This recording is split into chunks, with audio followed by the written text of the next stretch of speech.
Channel 11 sponsor. That's not a bad idea. I might do that. But see, then like the red light cameras, I mean, if you think about it, it could be a revenue generator for the city. But it's possible. We're just trying to take one step at a time and not try to,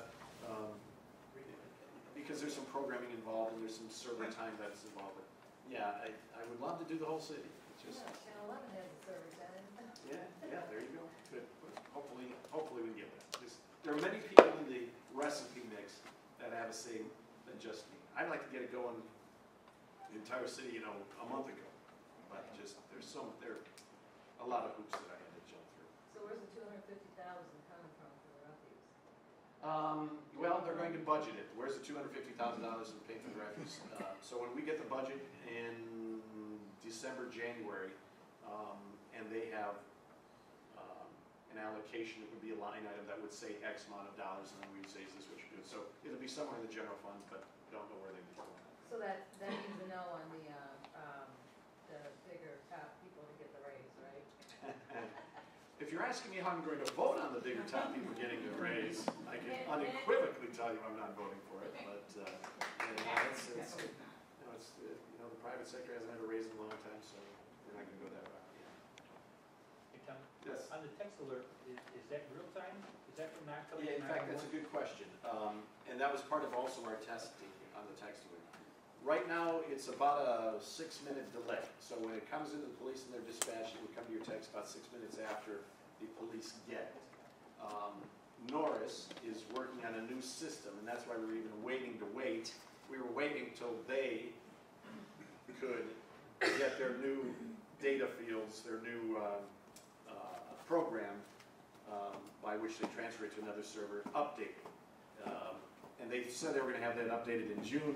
Here we are in September, so it hasn't been updated yet. But hopefully when they update their software, it'll be very close to real time, 30 seconds a minute. But right now it's about 6 minutes. First thing that popped in my head, and devil's advocate, is I get on your text, I get on your list, and now I'm breaking into homes in Old Orchard. I get a text alert, okay, they just notify the police I'm breaking into this home. I've now got, Right. X amount of time to get out of Yeah, here. no, and that also is a good point, and it was, we brought it up, we're trying to figure out, okay, what are the pros and cons of this? And a couple of things as we looked at that, Captain. Number one, you have portable police radios now, so you can do that right now if someone were of that mindset. And not that, I'm not saying all thieves are stupid, but on the other hand, I don't think they're all Rhodes Scholars either. So you could take a police scanner with you on your break-ins. The other thing is, if you're getting our text alert, Mr. Thief, we have your phone number. So if they need to follow through on some stuff, we have your phone number. Because it'll come to your cell phone, or now, the other thing is, throughout this testing, we found, hey, how about your email? So we've added, if you wanted to go to your email, you can do that as well. So. Tom, I think the good thing is that now the citizens will know if their neighbor's house is being broken into, and there's going to be a lot more eyes and ears out there, and there's going to be a lot more witnesses, and it's going to make it a lot less opportunity for these people to do what they do.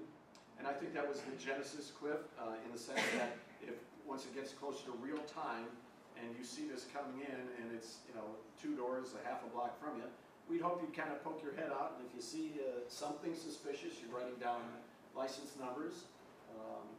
This system, or something like it, was done in somewhere outside the United States. I want to say France, but I could be wrong.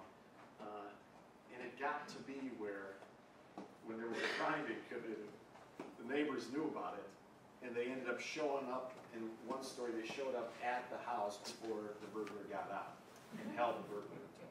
I don't advocate that. I'm not advocating that. The police department does not advocate that. I'm just saying that hopefully, there's more opportunity to see these things. And if nothing else, the other thing is when I'm looking at Old Orchard initially on some of the texts coming when we were testing, I thought, we haven't had a call here in a couple of days.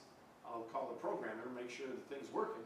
It was also nice then to convince Old Orchard residents that there's not a boogeyman behind every bush, or there's not someone waiting to knock you over the head all the time, everywhere.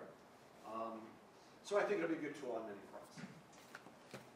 Anything else? I don't want to eat into these guys' times. I just really want to make sure that if you have a concern about something, anything, please you can get a hold of me, I can blurt out a bunch of information if you don't have it now, but the best way is 245-1050. That'll get you into my council office, and Colleen, my aide, or I will get back to you as soon as we can, or address the issue immediately. So please.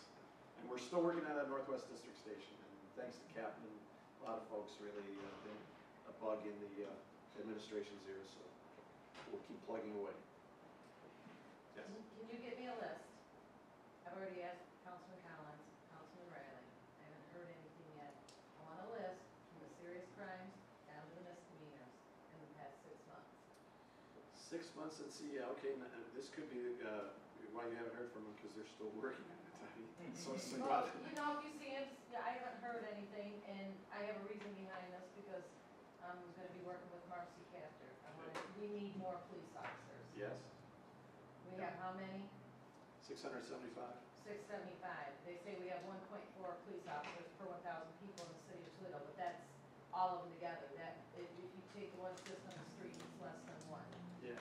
So I wanna work with Marcy Captor. There's gotta be some kind of government grant money out there. If they're gonna give it to you to do the speeding tickets and everything else, Yeah. we need more officers. And Give me I'm your name gonna- again. Tina Scott. Okay, yeah, okay. Yeah, the thing is on the federal dollars is it's temporary, so you get it, and if you hire a bunch of police, then the federal money runs out, what do you do with the police? Right, you got the $1 million to hire these 14 officers, you know, where is the money gonna come from? Are these officers gonna be laid off after 5 years?